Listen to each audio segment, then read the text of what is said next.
Now I want to just give you guys a glimpse of some different categories and different terminology for special needs and disabilities. I have here listed many different categories of disabilities, and I won't go through all of these with you. I just wanted you guys to see all of the different types and show you guys just how broad the term disability is. So what I'm going to talk about specifically is autism. Autism is a very complex neurobiological disorder in which impacts a person's communication, behavior, and social relationships. It has been growing very fast in number of children who have it in the past couple of years. Actually, 1 in 110 children are affected by autism.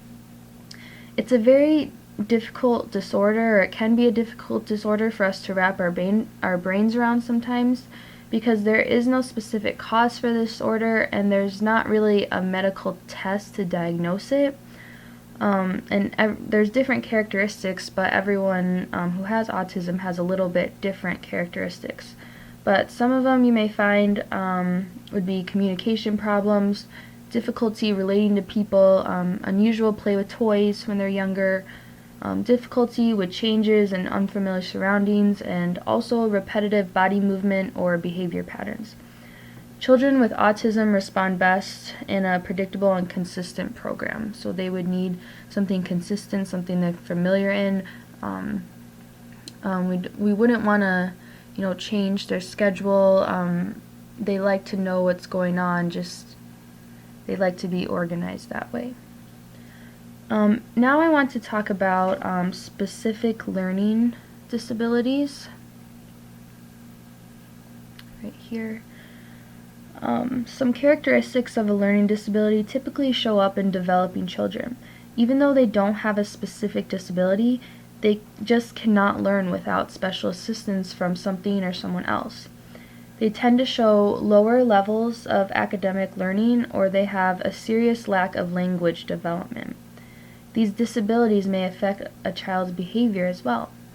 A couple signs you could look for if you're ever worried about your child having a learning disability are they may have trouble following directions if there's a lot of steps involved, trouble understanding jokes or sarcasm, mispronouncing words, not understanding what they just read, may confuse math symbols together, might get all jumbled up in their head, not being able to retell a story, and lots of different things. Again, this is very many different characteristics you can look for.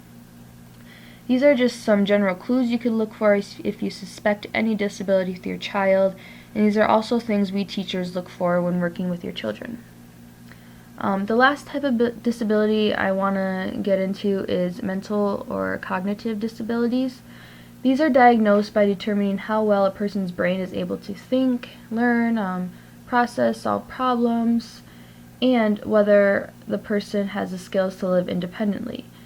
We usually look at IQ tests to decide the first part of the diagnosis.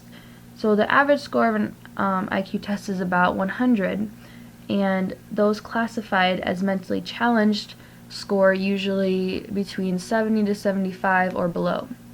And when looking at if a person can live independently, we see if a person has skills such as dressing themselves, going to the bathroom, seeing if they can feed themselves, and also looking at their communication skills.